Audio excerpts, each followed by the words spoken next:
Hey there, it's Kevin Orr, the founder of Yes Masters Real Estate Success Training, helping you get more yeses and more successes in your business and in your life. And thank you for joining us for today's episode of Yes Talk.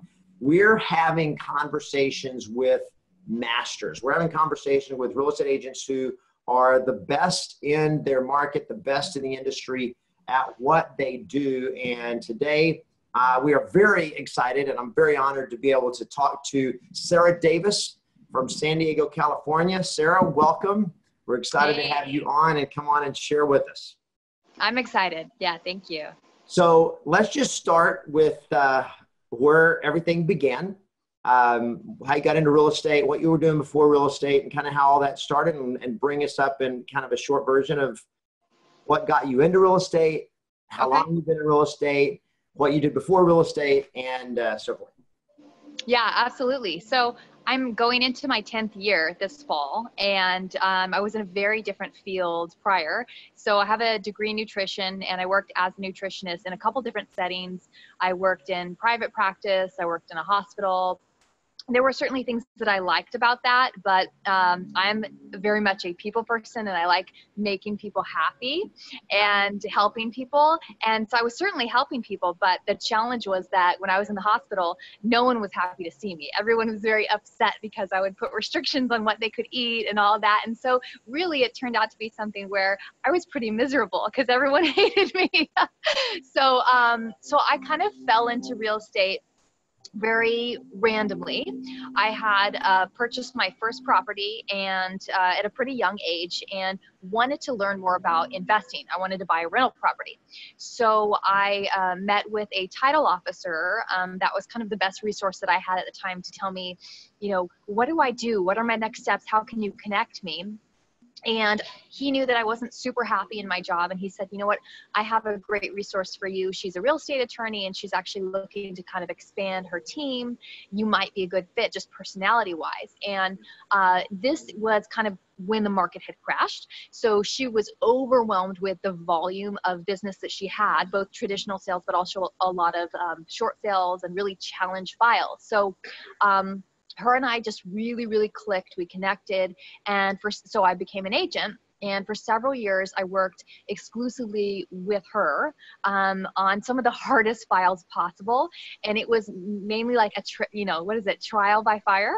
Yeah. And so I learned a good skill from that before I kind of left, flew the coop or whatever, how you say it.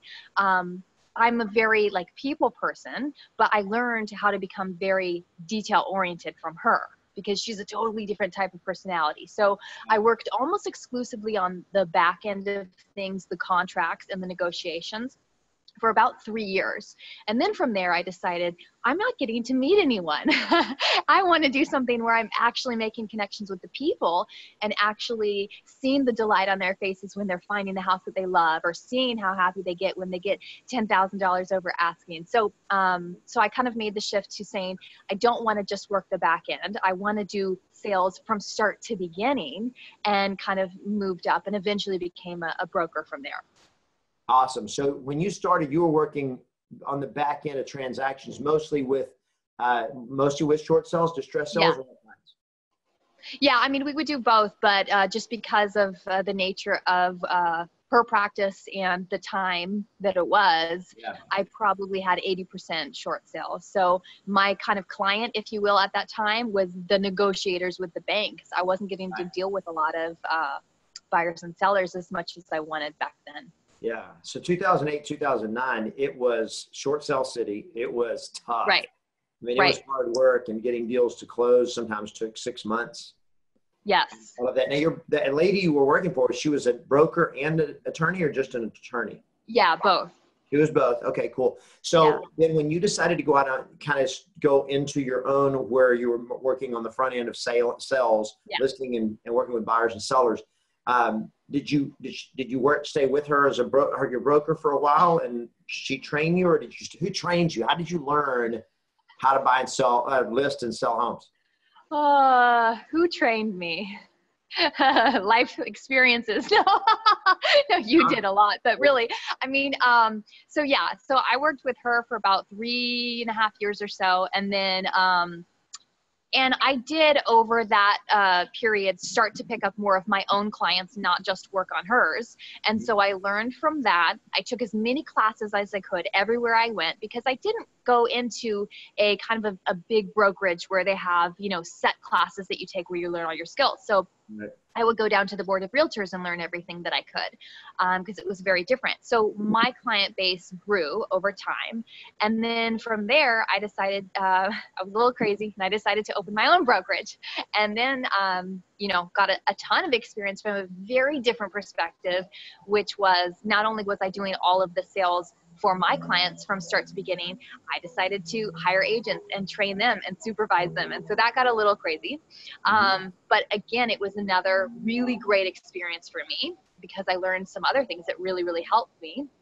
And now I'm in a position where I absolutely love what I do, because I've kind of gotten rid of the things that I don't love to do, which was when I was a broker manager, I would be stuck with things like, you know, workers' compensation audits, and everything was always clean, but the amount of hours that you spend on just paperwork as opposed to actually serving the client wasn't good for my clients, and it wasn't good for me. So now I'm a broker, but I'm not broker manager. And now I love it. Yeah. Okay. So now you just have your own business. You're Well, independent.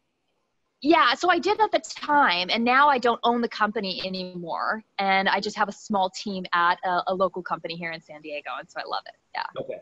And but you run your team, and that's it. Right. Exactly. You're running Yeah. an office or any of that kind of stuff. All Yeah. right. So I just wrote it because there's a lot of great questions that agents are going to be asking directly from your experience. And so I want to talk about some of that. So first, when you went out on your own, it was now 2011, 2012-ish. Does that sound about right? Yeah. When you went out on your own, how did you get business as a new agent on your own? Where did you go and get business? It was hard in the beginning. And I will say completely honestly, I wish that Okay, we just lost. I'm so sorry about that. I got a call, so I don't know. Okay, no worries. Okay, we completely lost audio for a second. So yeah. When you started answering the question of how are you getting business at the beginning? Yeah, no problem. It was really challenging in the beginning. And I honestly wish I would have found you earlier and started coaching earlier, because honestly, the first few years were tough. I didn't make a lot of money. I didn't quite know what to do. And the second that I started coaching, there was a huge shift in not just knowing how to find people, but knowing how to get referrals from people. And that was just massive. But in the beginning, I tried everything. I did a lot of open house events. I did a lot of mailers. I didn't do a lot of door knocking. I was pretty shy at the time. You know, mailers helped. And then just like really like hitting up everybody that I knew, whether I went to college with them, whether I went to high school with them. And I didn't have a lot of friends or acquaintances that were ready to buy or sell houses, you know, at that time. Cause again, it's pretty young, you know, that group is pretty young. So I ended up selling a lot of houses for like my friends' parents, which was awesome. Cause they're, you know, selling and buying and things like that. And so over time, I just kind of grew a referral business where I would have, you know, one girlfriend, and I would sell 2 houses for her parents, and then for her sister, and then for her cousin, and then her brother, and it would just grow and grow and grow. And so I think for me, the most important thing is if I did a really good job and put a lot of effort into one particular person, then it would come back to me in the form of referrals. So a lot of your business, as hard as it was to get it in the beginning, once you got it, it sounds like you were really good at converting, yeah, which is delivering results. And because of that, that is absolutely it. And because of that, you would get great referral business. Definitely. Yeah. It's always been that way. And so people still ask me like, where does your business come? And the majority of my business still does come from referral. And I do some marketing, you know, here and there. And obviously I think it's important to have multiple lines in the water, but I've gotten referrals from people that were referrals from people that were referred to me. You know what I mean? It's really a chain reaction. It goes on and on and on. Right. So I want to go with, you built your personal circle, what we call your personal circle.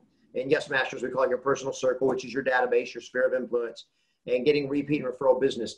Once you said you asked the people, all your friends, all the people you knew, you were not afraid to ask them for business. Yeah. How'd that go when you, especially you're young, when you were fairly new, you're talking to their parents now. Did people respond? Were you afraid people were going to, reject you? Were you afraid? How'd that work out, and how did you deal with it? Yeah, it's really a matter of consistency and of continual, it's practice too, I guess is the word that I'm looking for, right? Because definitely in the beginning, there were a lot of, let's think about it. So maybe I was 23, 24, right? And I'm dealing with a lot of my friends' parents who were mid-50s. And the natural inclination was a lot of people saying, wow, you're so new in the business. You're so young. This person's been in for 30 years. This person's in their 50s, which is the average kind of age for a real estate agent. So I felt in the beginning, well, how do I compete with that? But Right. That's the wrong mentality to have. The right mentality. So we lost your audio again. Oh, really? Can you hear me now? Please stand by, ladies and gentlemen. We have our, are you, there you, Okay. I think you're back now. Yeah, we got you back. You got me back. Okay. We got you back. Okay. I don't know what happened. I'm sorry about that. Anyway, so what I was saying was that, in the beginning, it was really challenging to compete with people who were saying, oh, you're so young in the business, right? But for a moment, I let that get to me, and I thought, oh, how am I going to succeed when I'm competing with these people and these people? But it's really the wrong mentality to have. And so I found you on YouTube because I had Googled, how do you respond when someone says you're too young in the business? You have a video about that. Right. And kind of just changed my mindset about how I respond to people. So I thought about, what do I really have to bring to the table, right? And the reality is, it doesn't matter how old I am.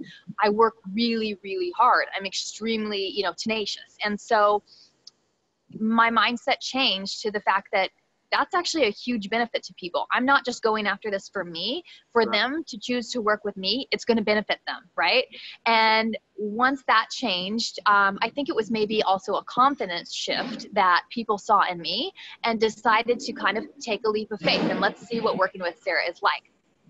And once they did, then again, I would get the results that they wanted, and then the referrals would grow and grow. Yeah. Which is awesome. And on the back end, you knew what to do because you had been mentored. Once you got a house in escrow or under contract, you were experienced at getting a deal to close, even in the toughest circumstances. Yeah.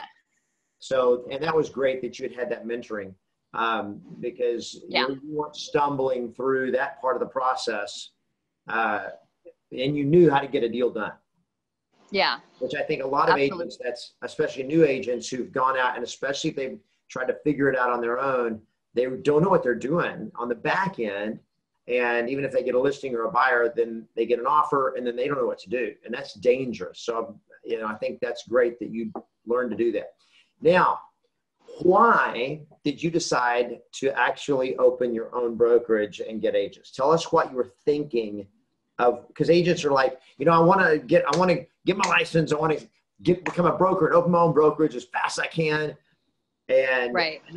I know why they do that to some extent, but I'm curious what your thinking was. Why did you want to do that? Was this like a moment of temporary insanity, or was it strategic? Yeah. What caused it? Yeah, there's a couple of reasons. Certainly I think for a lot of agents, it's very glamorous, right? To be like, oh, I own my own company. And therefore, they like the whole not having to have office rules. Like I show up when I want and, all that kind of stuff. Like I'm the manager. Awesome. Great. That really wasn't what I was going after per se, although a lot of people do. I had a lot of friends who would approach me about like, wow, you're doing really well. I want to get into real estate too. And I had seen like, wow, the broker that I used to work with takes, X percentage split. And my little head started ticking about like, I could start making money from these agents, right? Honestly. So I thought, hey, these people trust me. I have great advice to give because there are so many amateur agents. I don't want these people to be like that. I truly care. I'm going to train them on contracts. I'm going to do it really, really well and put my all into it, which I ended up doing, right? And take a reasonable percentage, which they were happy with.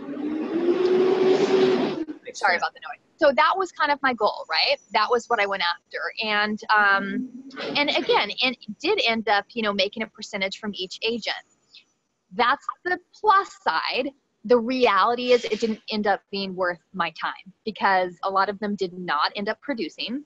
And when you put a lot of time into trading agents that don't sell a lot of houses, it's not worth your time. It's more profitable, realistically, to actually go out and sell. So kind of what I learned is you can either be a really great manager or you can be really great salesperson, right? And you can't be really great at both. So I chose one, which is the one that I'm better at and the one that I like more. So you shut down your brokerage. Yeah. And went back to working, just running your own business. Exactly. Okay, so let's talk about, so now we're kind of bringing us up to more recent times. You've been on your own now. You closed your brokerage how long ago? 2 years ago? 2 years, yeah. Okay. So now you mentioned you started out, you kind of figured it out on your own once you left your initial broker, where that really helped you on the back end. But when it came to listing and selling houses, you kind of figured that out. So what changed once we met and when you started coaching? Tell us how that helped you. And kind of tell people how you found me. I heard you say YouTube. Once you found me on YouTube, what happened next? Did you come to an event? Did you do a coaching thing? What happened, and how did that change your business? Yeah, that is a great question. So, one day I was super upset because I had lost out on a listing because I was young was their explanation, right? So in my mind, I was like, oh, I don't ever want that to happen again. That's what I said to myself. So I went to YouTube, found you, listened, and then saw that you had an event coming up in LA. And I live in San Diego, so it's really not that far. It's 2 hours away. And I'm so glad that I went. I had this thought to myself back then. I was like, maybe I'll come to San Diego. And then I was like, no, I have to just go out there and do it. It doesn't matter where. Like, this is what I want for myself. Like, I can get there, right? So I came to the event, had no clue what to expect. Came to the event, was overwhelmed with like stuff I should have been doing for the last years that I had never been doing. So like the main shift for me was that I had been throwing away clients. Like, even though my referral basis was pretty good, like for the average agent, I didn't want to be the average agent. I wanted to be the best. So the reality is, like, I realized how much I was throwing away potential business or more referral business that I could have been achieving, and learned about the methods to stay top of mind and all of that, so that I got more referrals. So went to I think the event that I attended first was the Vortex, and learned about that. And that's the one that I really connected with so much too. So I began implementing that immediately. And I think with the first year of working with you, my income at least doubled. Honestly, now that I've been working with you for like 4 years, it's quadrupled though. So it continues to grow. Congratulations. Yeah. That's awesome. Yeah. So the first event you came to was a real estate Vortex training camp.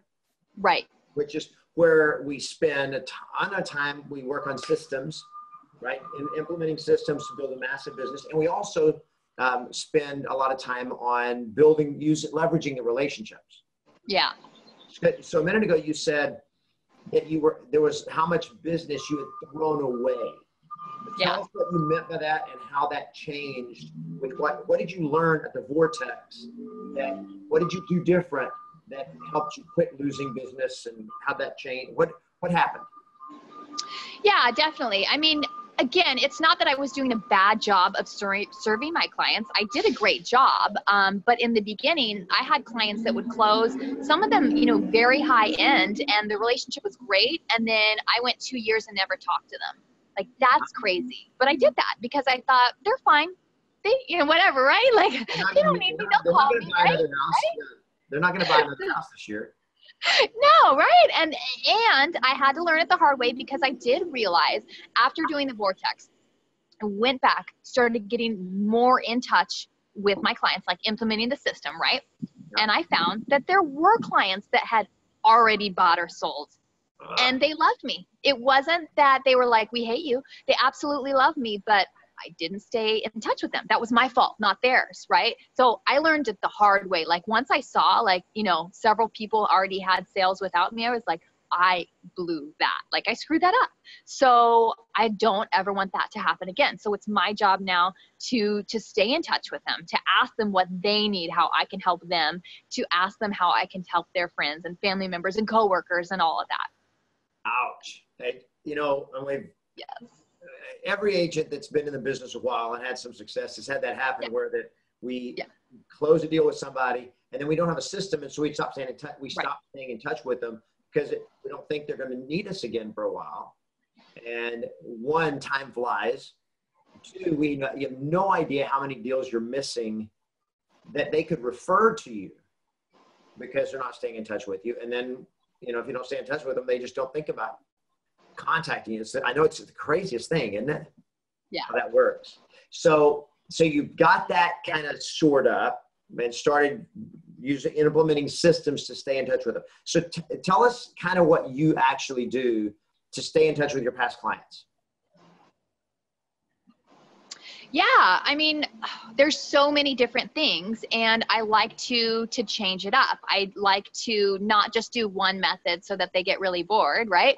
I like to do a lot of things, which is obviously I'm doing regular calls to check in on them, ask for referrals. That's key. But I'm also doing more unique things as well. Like I like to send videos, video text, video email. Maybe it's their birthday. I'm just recording a quick video to say, happy birthday, just want to let you know how much I appreciate you, send, done, you know. And I email those to some clients. Some of my millennial clients, I'll just text that to them, and then they're watching a video on their phone. Home anniversary gifts, client appreciation parties where we're like getting everyone together. And especially because so many of my clients come from a referral, so many of them already know each other. So when we have a party, it's like really, really fun. So those are some of the ways that I'm kind of staying top of mind. Awesome. So you're using multiple channels to stay Definitely. And I know the Vortex, so I know what we train you, what you're trained on, and so forth. But a lot of people watching this don't know what that is. But they have these ideas like, okay, so you're texting, you're calling, you're sending them videos. Do people ever get annoyed or like, feel like, you know, do they ever say anything negative about, why are you calling me, or why do you keep doing this or whatever? You know, don't mess with me. If I call you, I need you.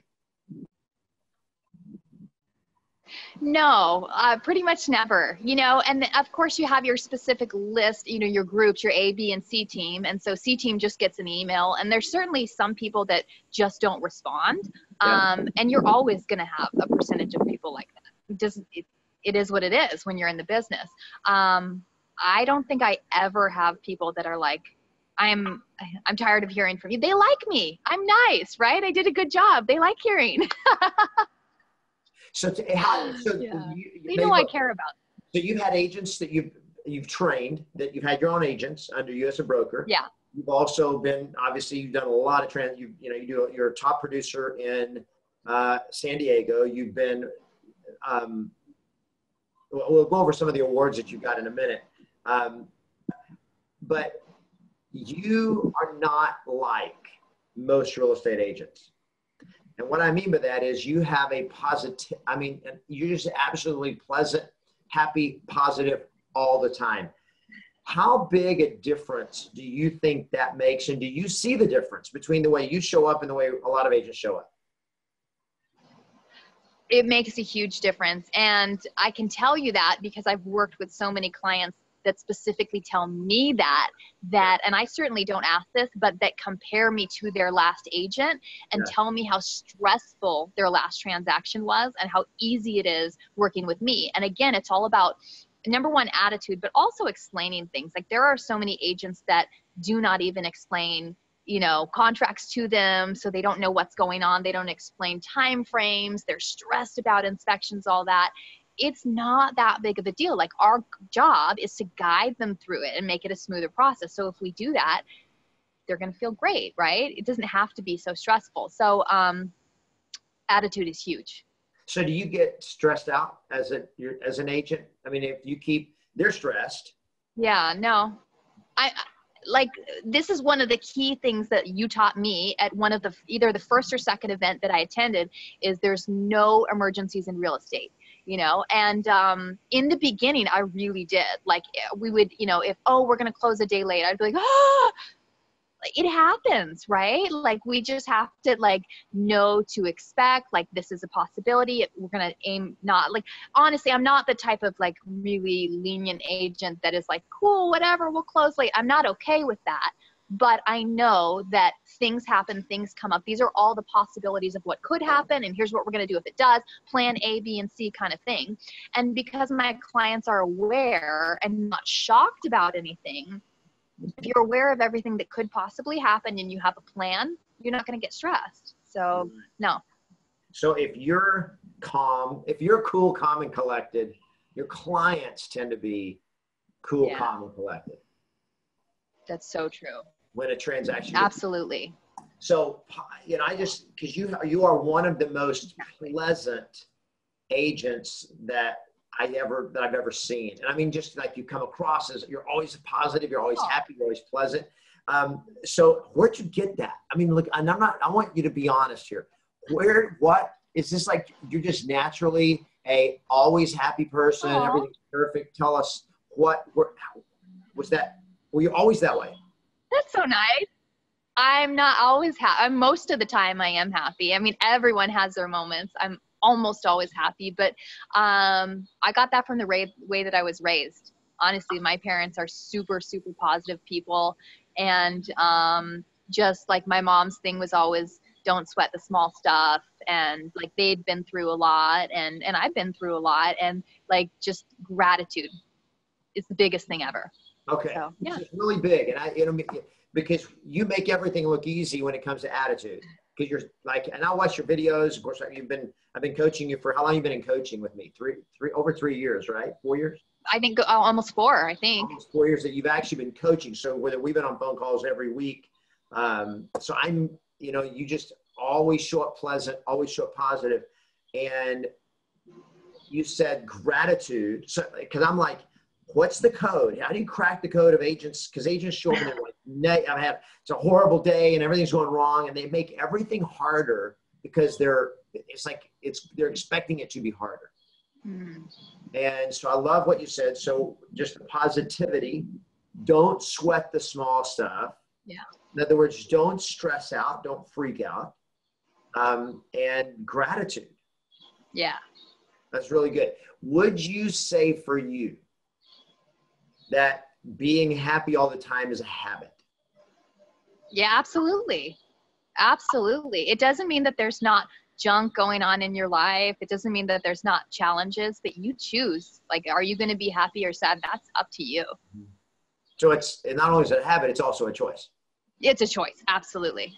I love that. Because and so for all of you that are out there watching this, Sarah is like this all the time. Every time I see her.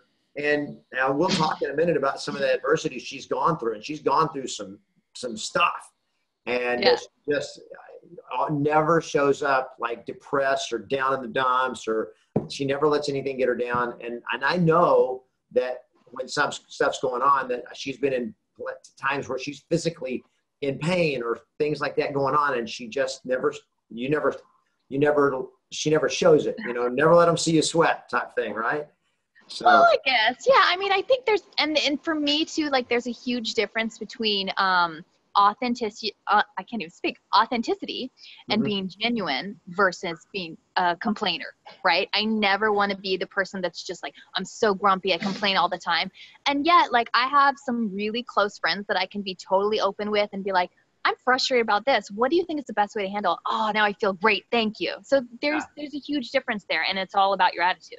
That's awesome. So it's not about acting like you're always happy and stuffing the adversity or the struggles or the challenges and kind of ignoring them. And as Tony Robbins says, just look at your garden full of weeds and goes like, there's no weeds, there's no weeds, no weeds. You're not ignoring reality. Right. Right. Now, let me ask you this. Whenever you said something a while ago, and I'm just thinking through how this is in reality, is when things aren't going right, or you're having a tough day, or there's something going on, or adversity, or a deal's falling apart, or whatever. Mm-hmm. You said it's a choice. I hear people say, well, if you don't feel good, if things are going bad, just fake it till you make it. And my approach on that, and I want to just kind of put this out there, that I don't see, and I think you were saying this in a way and confirm this for me, that you don't fake it, you choose it. With that? Absolutely. Yeah, I feel like if you have to fake being happy, then there's something wrong, and you need to address that and get the help. And I mean that very sincerely.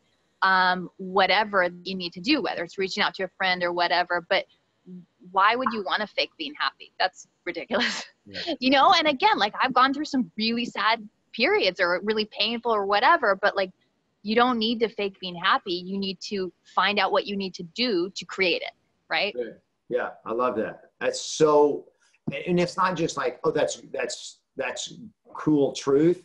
That's hard truth. You gotta, if something is not right and you're not happy, you can make choices to be grateful and to be happy. And if not, you got to figure that out. Yeah. You got to get help. You got to find somebody that can help you deal with the stuff and overcome it. So that's a lot. Thank you that's really good. Of course. All right. And I'm making so many notes here of from things you said. Explaining stuff to people. You said one of the things that you really feel like causes people to create loyalty with people is that you take the time to explain stuff to them, lead them through the process. So you really feel like you take it on you. It's not like, dragging them along to the finish line, but you're really carrying them and facilitating everything to make it easier for them.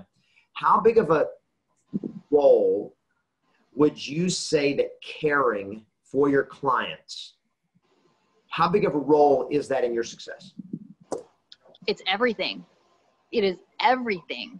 Like I can't believe how many agents do not explain at all the contracts, and they just send them over to their clients and say, just sign this, right? Or they don't explain what's going to happen next. When is a home inspection going to happen? When is an appraisal happen?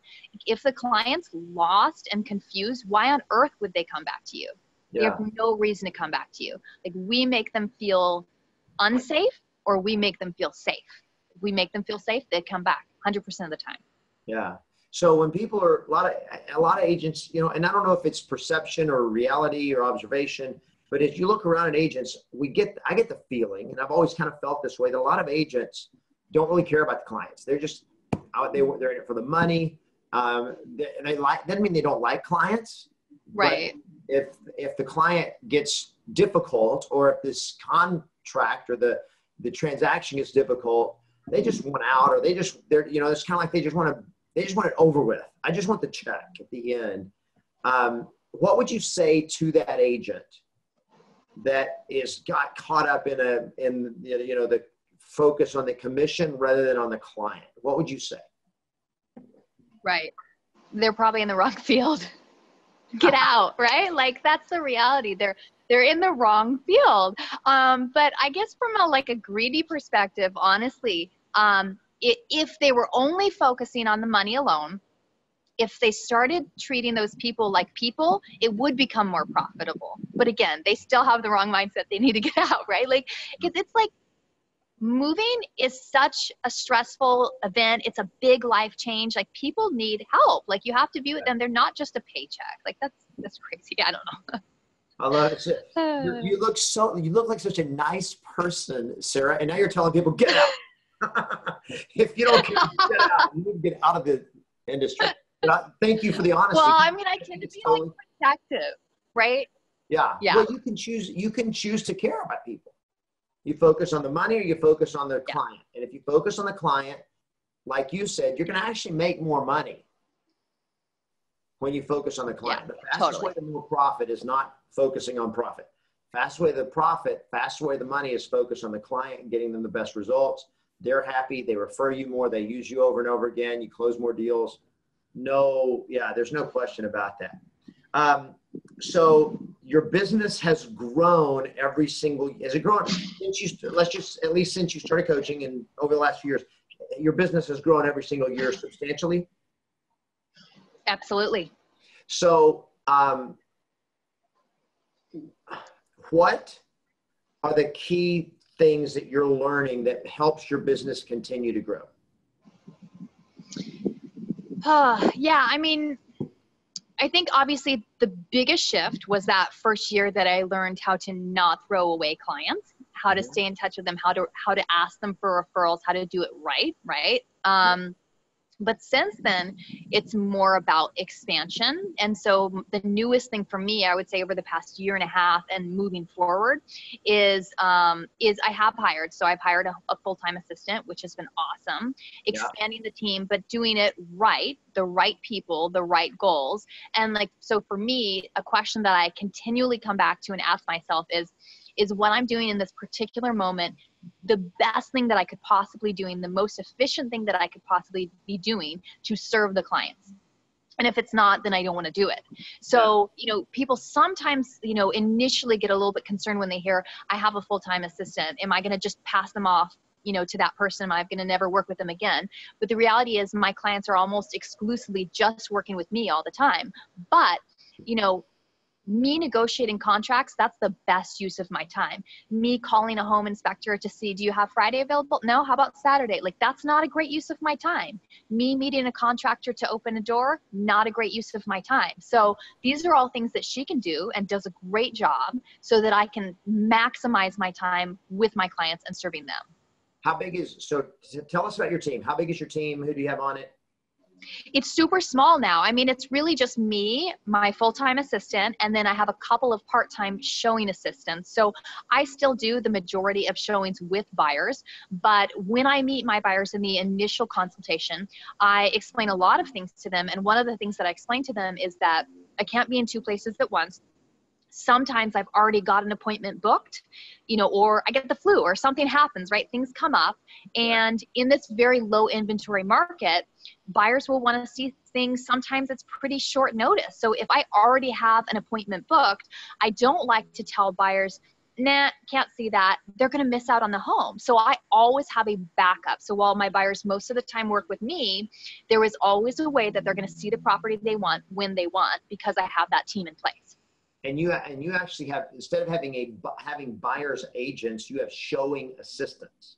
Right, exactly. So those people are not writing up contracts. They're not advising on price or anything. They are showing the home. That's it. And it is really important because I want to be the one that guides them as to price, right? Where is the true value of this property? I want to be the one that gets to negotiate to get the offer accepted. And I've had multiple properties recently sold where well, we'll get more into this, but in January I had surgery. I took essentially 3 weeks off. I didn't go out in the field, and I closed 3 escrows where I never even saw the home. And yet my clients were super, super happy because they got exactly what they wanted. They got their offer accepted, price they wanted, requests for repairs accepted, all of that. And I went to a couple of the walkthroughs at the very end. I was like, yeah, this is a nice home. We did great, and it worked out so smooth. So yeah. So having showing assistants allows you to kind of, in a way, be in two places at one time. Exactly. The physical time it takes to go show properties, probably not the most relevant thing because you're not choosing the house. The buyers are choosing the house. Yeah, absolutely. Exactly. Yeah. And then once they find the house, then your job is you're the one that actually does the research, helps them write the best offer that will get them the house with the best terms and price. Exactly. Take it from there, get the results. Again, like you said, I'm not going to tell them what property to buy. It's the one that they love. I'm certain to give input, but once they find what they love, now I get results for them. Yeah, that is awesome. All right. So you've had some with your success, you've also had some pretty good recognition. One, you were selected as one of NAR, National Association of Realtors, 30 under 30 for 2017 or 16? 2016. For 2016. All right. So one, congratulations on that. Thank you. Yeah. People ask you, they go like, how did you do it? How do you win it? And obviously, you have to produce, and you have to be a top producer to qualify, because right. A lot of young agents are still making a ton of money, doing a ton of deals just like you. How did you get yourself positioned to be able to win as one of the 30 under 30? Yeah, I mean, like you said, there's a minimum sales criteria. So if you don't meet that sales criteria, keep working at it, right? But the thing that, because a lot of people approach me, I get calls from agents all over. Sorry about the plane.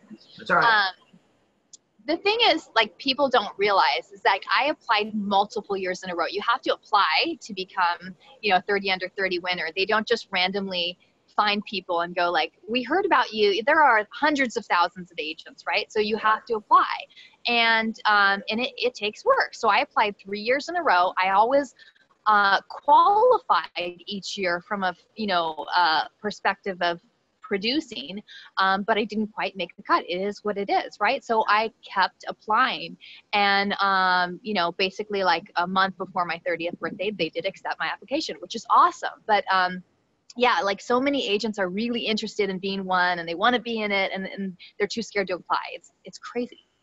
So people that are watching this, you're under 30 years old. You want to, have a chance of getting 30 under 30. So number one, there's a production criteria. They have to. Yeah. Is it? Do you know what that criteria is? Is it like? It changes, and it depends on a variety of factors. It depends on if you're a broker owner or not. It's less or more. If you're on a team or not, or if you're individual. So there's 3 different criteria, and it does change every year. Where would they go to find that out? Like just. Google. It's just on, you would just Google 30 under 30 criteria, because it's on the Realtor Magazine's website.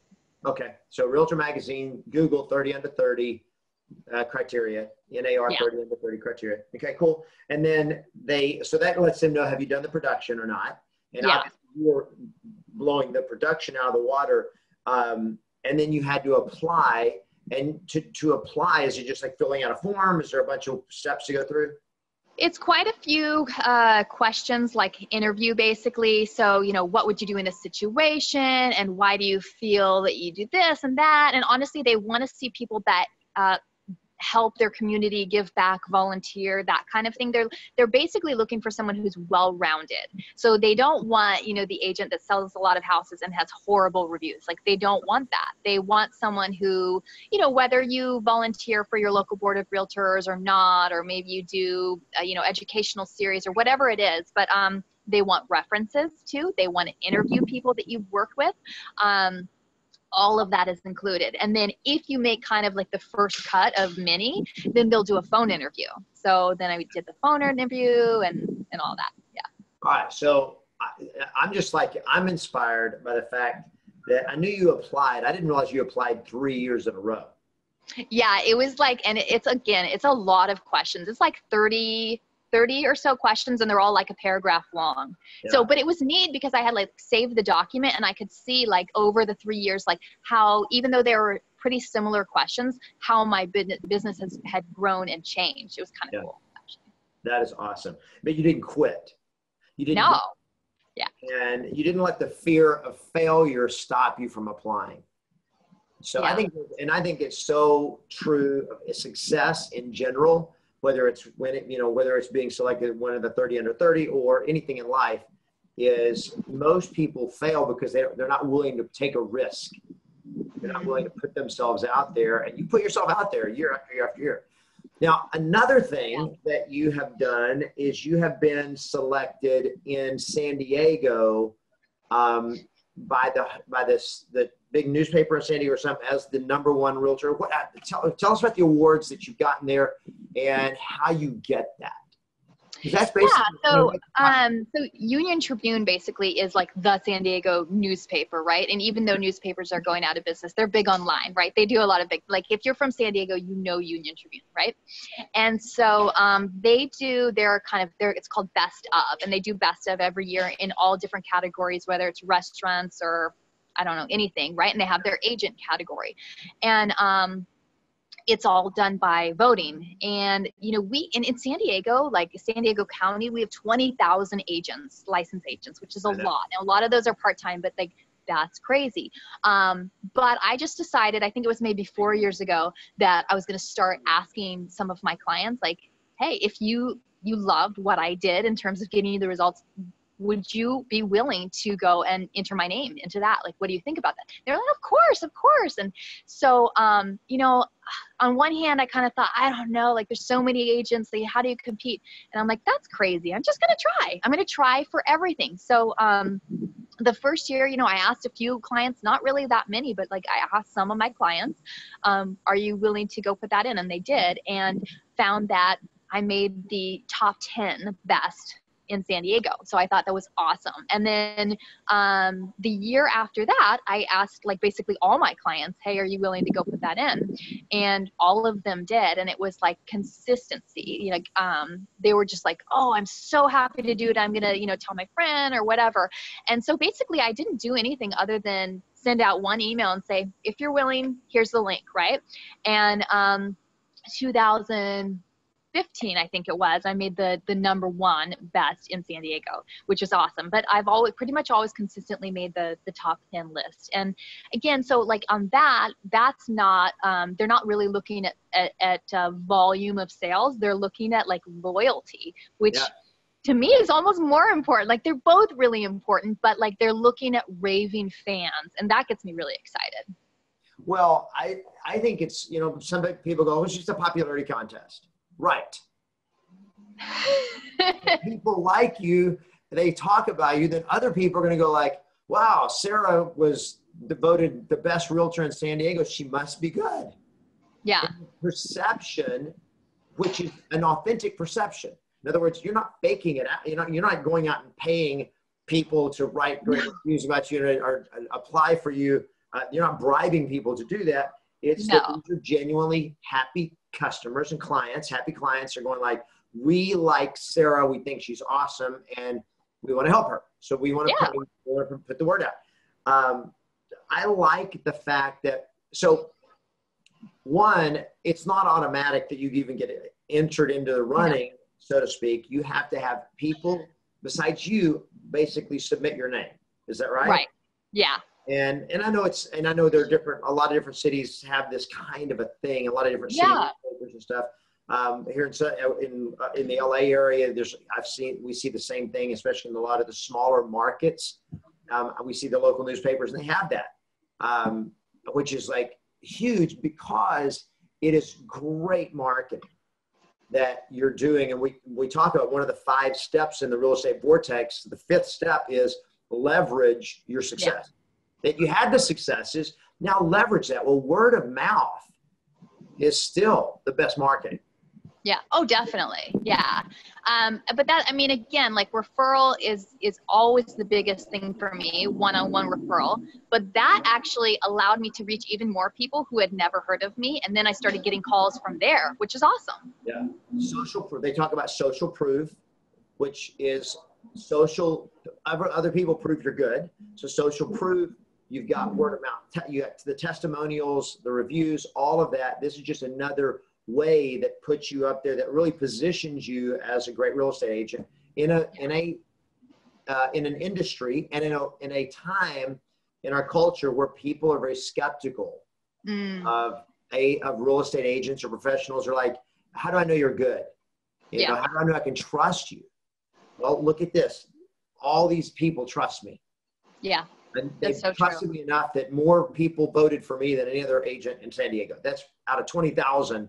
That's pretty impressive. And a lot of that has to do with your willingness to, one, the fact that you deliver great service, and 2, your willingness to ask. Yeah. This is a key. So for those of you that are watching this, ask for the business, ask for the referral, ask for the endorsement, people that like you. And I love what you said. You said, people like me. I'm a nice person. You know, when you're nice, you're friendly, you're pleasant, people enjoy being around you, then you can ask them to help you. They're like, I would love to help you. What can I do? That is just, that's so powerful. There's a brand new book out by a guy named Daniel Coyle that is called The Culture Code. And one of the things in the book that he talks about is when people like you, they will do anything to help you. And we're going to be at the this later this year at the Real Estate Vortex Training Camp. I'm going to be talking about this and training on the power of getting people to like you and then getting them to want to help you. You built your business on that. Now, you're bigger than you've ever been before in terms of money. You're making more money this last year than you've ever made before. And we're actually still in the first quarter of 2018. Is your business still going up? I know, because I know you ended up missing like nearly a month. Yeah, I mean, I'm still on track for a really great year, if not potentially my best year. I mean, it's massive, you know, and I kind of thought going into this year, I had one surgery in January. I've got one surgery coming up in May and another in June or July.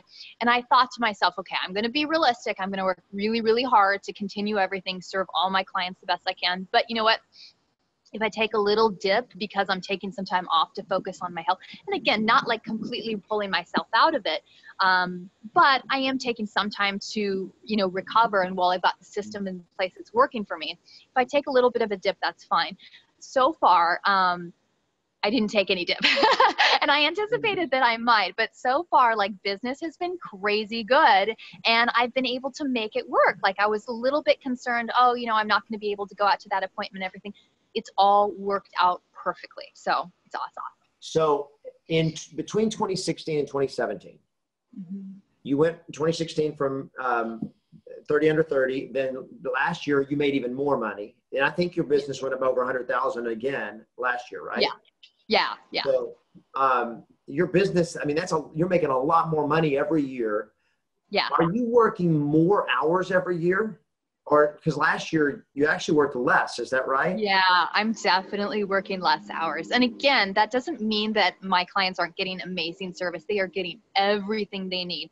But like, I had a huge shift about a year ago, maybe a little bit less than a year ago, where I realized what was important to me. And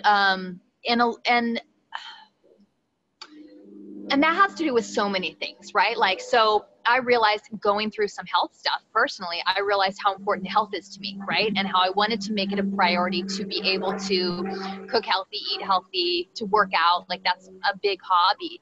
And honestly, like, in the beginning part of my career, when I wasn't making as much money, I was working ridiculous amount of hours, not eating healthy, you know, always being in the car, never working out. That wasn't serving me and that wasn't serving my clients. Now I'm more like shifting to focusing on everything as a whole. Like, I'm in pretty much the best shape of my life and my clients are super happy. My income has gone up and it's all connected. And so realistically, I'm working less hours now, but I've got a better system in place. Yeah. So it's awesome. So you're more efficient and effective in the time you're working. That's exactly it. So honestly, how many hours a week? Let's just go over the whole last year because you've been really consistent.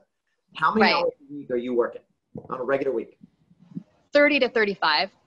No, seriously? No, I'm totally serious. Maybe I shouldn't say that, but that's the truth. Like, no, but again, awesome. Like, my assistant works more hours than that. But that's the reality. And and again, like, that might change in the summer. It might go up or whatever, but it's been pretty awesome. Well, and you've taken some, because you've had some major health issues. And so you had to make some big time health choices. You've had a major surgery early this year. Yeah. And you've got another one coming up. Right. And, you know, and I love the fact that through all of that, you stayed in really taken, not like you've taken care of your health. You've exercised. I mean, you came out of it. You went into it in great shape physically, which allows you to heal faster and recover faster. Totally. It was really important to me. So basically, like, in case anyone wants to know, I don't mind sharing, but so in January of this year, I had a double mastectomy with reconstruction, and I don't have cancer, but basically I have a gene mutation that I had extremely high risk of cancer. Is about almost 90% likelihood that I would develop cancer relatively soon. So my mom had it, had cancer, my grandma had cancer, my two aunts had breast cancer. And I've seen oncologists for years, and they basically said, yeah, it's coming, And I didn't want to, obviously I have young kids, right? I wanted to prolong my life. Like, I love my life. It goes back to me being a happy person. I want to live a long, healthy life. And, so I made the decision to have it prophylactically, which means have a double mastectomy, have the reconstruction, so that I will never get cancer, right? Or at least breast cancer anyway. But honestly, so I'm very healthy. So, but that's a very big surgery, and it's a process, it's something that kind of drags out over several surgeries, but I'm doing super, super well. And basically, this goes back, this is like the mentality that I have with everything, whether it's work or whether it's health, is, going into it, a lot of people said like, oh man, you're going to be on bed rest for 6 weeks. You're not going to do anything. Like day 21, I went back to the gym, and, I don't know anyone else who did, but like I did, like I just decided like, this is what I'm going to do. And yeah, I could only do legs or whatever. And then I slowly got to like small amounts of weights with my arms. And now it's been like, I think 9 weeks, and I'm doing pretty much everything I did before. And I'm feeling great. So, okay, this is a personal question. Are you doing pull-ups again already? No, I'm not. I'm working on them like every day. That's pretty much the only thing. But I'm doing my hangs, which means, so like I'm doing negatives, like I'm hanging there, going down slowly. I'm really close to getting them. I'm pretty confident I'll get them back within the next like couple weeks though. Okay. Cause and I remember you started doing this, like you started doing pull-ups, or working, because like you started, you couldn't do a single one, or you could only do one or something. Right. I could not do a single one. You could not do a single one. And then before your surgery, how many were you doing? Oh, I could do, in terms of sets of 5, I could do, 5 sets of 5. You do 5 sets of 5 pull-ups, which is insane. Yeah, I just had to put my foot down on the 5th one. I'd be like, unload it for a second, then keep going, basically. So, because there's not many American adults that can do 5 pull-ups. Yeah, that's sad. And when you started, you were normal. You couldn't do any. That's normal. I don't want to be normal. Taking care of your health is such, how important I treat that. And when in my training, because the healthier you are, the more energy you have, the better your attitude is, the better you can perform and deliver results. So all of that is connected, and you've really owned that through knowing health issues. And you had health issues back when you were in college and young, right? I mean, like debilitating. Yeah, I mean, that, I think also that helped kind of shape my gratitude as well. Again, it has to also do with how I was raised, but so when I was in high school, actually is when it occurred.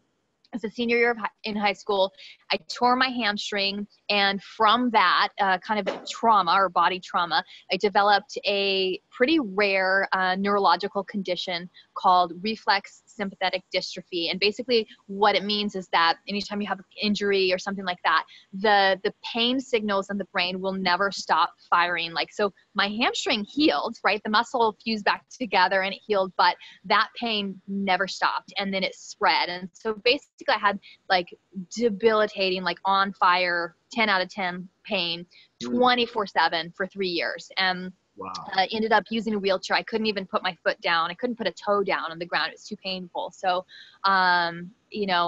narcotics and everything, they didn't work. Nothing worked. And I, used a wheelchair. And at that time, I didn't know, like why I was living, honestly, because it was so depressing I became like really isolated. I didn't stay in touch with a lot of friends, stayed in bed for like a good, like almost a year.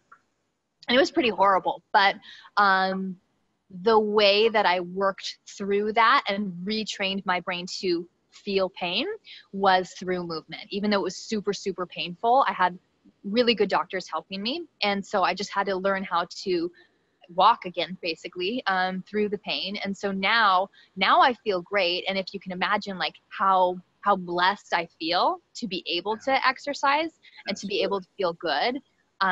Like we take all those things for granted. Yeah. Oh, and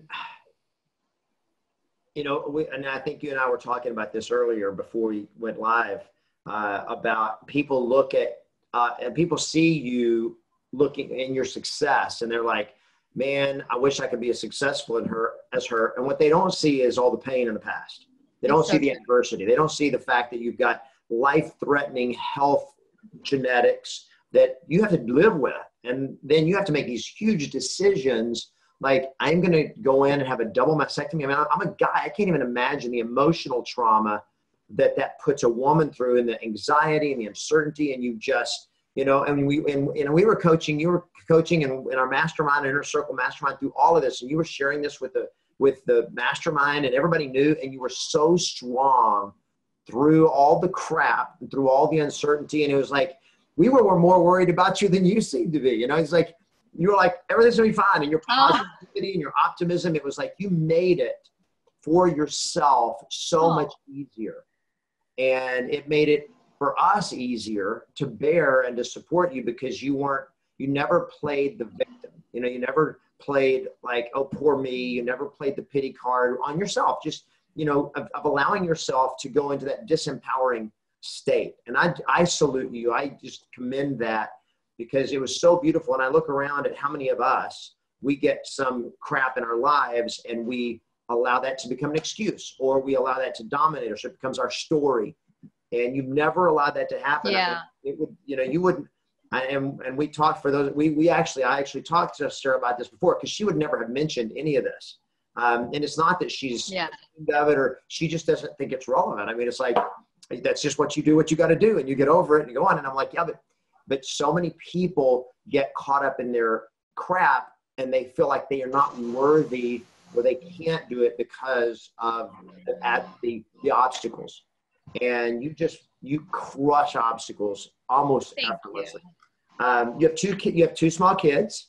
Yep. How old 2 are and they? 6. Yeah, 2 and 6. And you're working 30 to 35 hours a week, so you got to spend time with your kids. I do. Yeah. I mean, I spend a lot of time with them. I still, like, when I'm working, I'm super, super focused on work. They go to school and they go to daycare. So it's not that they're, always there, whatever. Like when I'm focused on my clients, I'm just focused on my clients. But when I'm focused on my kids, I'm just focused on my kids. And you have, when you're working and they're with you, how do you deal with that? Like, because you have well, I mean, they're really, I'm trying not to work when they're with me, right? Because I feel like that's a disservice to them, but it's also a disservice to my clients. Like, you don't want to be that agent that I'm, trying to hear something that's important to my client and they're screaming in the background. I'd rather set hours, right? So if it happens to be an evening, right? If it happens to be an evening and my kids are home, like I will set specific calls, either before I pick them up from school and daycare, in the afternoon, or when they go to bed in the evening, or on a day when they're not with me, or on a weekend or something like that, so that I can focus on my clients. Like, the reality is my clients don't need that call urgently this second. They need my full attention. And so, basically I kind of set my assistant's hours around my hours so that benefits everyone. Now, I know you have family close by. You also, you have like nanny or babysitters, or do you hire daycare? I have all that. No. So, I mean, my son goes to school, and then my daughter goes to daycare.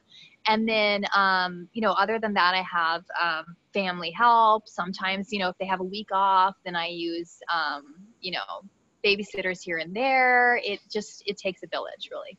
Yeah. That's awesome. But it allows you you're able to have both run a business and have a life and have time with your kids. Yeah, absolutely. Really awesome. So what are your big goals primarily for your business and maybe a little bit for your life? What do you see as your big goals? Yeah. So big goals would be, I mean, I'd really like to expand the team and expand the number of homes that I can sell, the number of clients that I can serve. Like, I want to keep the service the same. So it's really important to me that I do it right, which is why I take things slow. I don't ever want to get to the point where, you know, my clients don't feel taken care of because I've got so many files that I just can't handle, right? But I want to eventually expand to, you know, having more of a showing agent that's more full-time is one of my current goals that I'm working on. Yeah. And again, and just to sell more houses than I have. So, you know, I've consistently been in the top 3% of agents in San Diego for the last few years. I'd like to get to the top 1%. You know, that's definitely on my list. Yeah. Awesome. Business wise. And then personally, gosh, there are so many things personally, but really just like my health is super important to me. So like I need to get those pull-ups back like yesterday. That's one of them. And just continuing to get like stronger and stronger. And I'd like to eventually compete in something, and I haven't decided what, but like just those are things that get me excited. That is awesome. So what will it take in terms of income for you to get the top 1% in San Diego? Do you know what the numbers are? You know, I don't know what the income would be, because obviously like that depends on your commission you're charging and all that. But I know like, so I like when I sell like say 30 homes a year, that's typically top 3%, which doesn't seem like a lot, but it's a lot for San Diego. 30 yeah, San Diego, that's a lot of money. It is a lot. Yeah, absolutely. So I think top 1%, I would probably need to be selling closer to, you know, 50 or so a year. And that's a lot of money. And you know, in terms of income, yeah, I certainly don't mind sharing. But so like with 30 last year, I made 408,000. Okay. So yeah. Awesome. So this year we need to, and I want to talk to you about this because I know that we need to sit down and really lay out what you're going to do this year to keep elevating, because you can do that even without working more hours. And this is one of the things a lot of agents don't understand is they're like, well, if I go bigger, like make more money, then I'm going to have to work more hours. I'm going to have to give up more life. No, it's not the way it is. When you leverage systems, you leverage processes, you leverage people, you can actually work more, make more working less, or certainly without working more. I don't think you're going to work less than 30 to 30.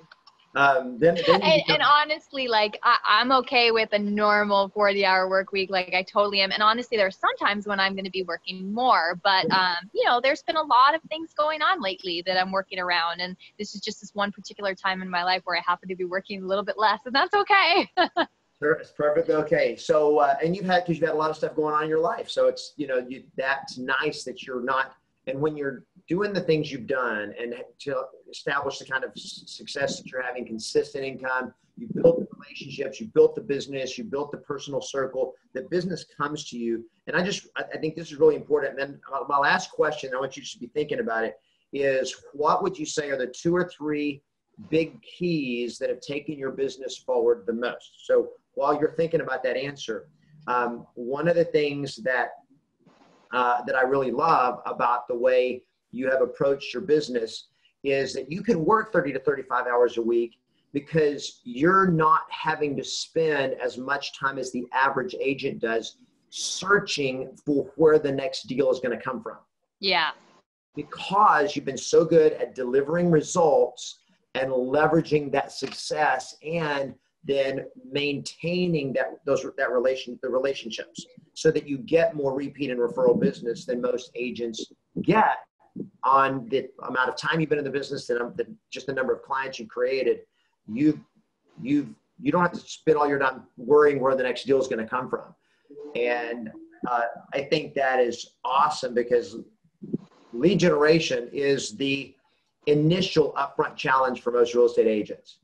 And when leads are coming to you effortlessly because of the real estate Vortex, which is that old concept, the system that we teach, that you've really implemented so well, you don't have to sweat the next deals. Yeah, exactly. You're so right. Honestly, like my phone keeps ringing. They keep calling me. And yeah, I do continually ask, you know, my sphere of influence or personal circle for referrals. But the fact is there's been times where I did not even anticipate, you know, someone referring me, and I get calls and so-and-so sent me, I'm like, cool, awesome. Like, it's so easy, right? It's almost like unfair. Right. The power of the vortex. You create literally an unfair advantage in the marketplace. And just having this conversation is really even a couple of things that I've come out of this, and I'm like, okay, I've never taught this as a marketing strategy. But I'm gonna get your, let me do this. I want to get your keys for building, really, you know, the keys that are taking your business forward the most. And then I'm going to kind of tag on to that. One of the things that I'm going to start training in the Vortex that you've modeled so beautifully and powerfully. So what are your 2 or 3 keys? Yeah. Growing your business and having the success you've had? Yeah, definitely. Okay. So first one, I mean, we've probably already talked about it, but it's like, ask for it, go for it. Like, don't be too shy to like ask people for referrals. Even if you haven't worked with that person before, like, so maybe you're asking your dentist for referrals or whoever it is. Like, it doesn't have to just be your clients, like make them your clients, you know, and don't be too shy. And again, if you do it the right way, like, they're going to be like, awesome, happy to help. So ask for it. Take initiative, basically, is my number one. And then the second one would be to expand and take some educated risks. So like, there's only so much that I can do with my hours. And the reality is I was making half as much and working probably double the hours when I didn't have an assistant, you know, and that's something we had this conversation. Like, I was doing so many just busy tasks, and it was scary for me to hire an assistant.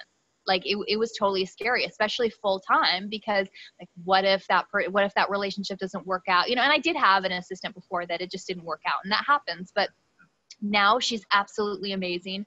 And I find how many more houses I'm able to sell with her on my team. And again, like that's a risk. So expanding your business through the use of other people, whether you decide to hire someone full-time or not, like maybe you're hiring out different services or things like that, like that can take you to the next step. So don't be afraid to spend money. The reality is, like, to spend money to make money too. I love it. Okay. Anything else? No. A lot of stuff you've already mentioned. I just wanted to make sure that I'd gotten everything from you. Yeah. Okay, That's cool. it. So I just wanted to recap what and as you've gone through here, the notes that I've got of the things that have probably made the biggest impact in your business and helping your business grow and go forward. The number one thing that you said was attitude. Yeah. Attitude of gratitude, making things work, caring about your clients, leading them, educating them, serving them, helping make the process work for them and making it about them, not about you, was huge at getting the repeat referral business. Asking for, not only asking for business, but asking for testimonials, for referrals, for votes, you know, that kind of stuff.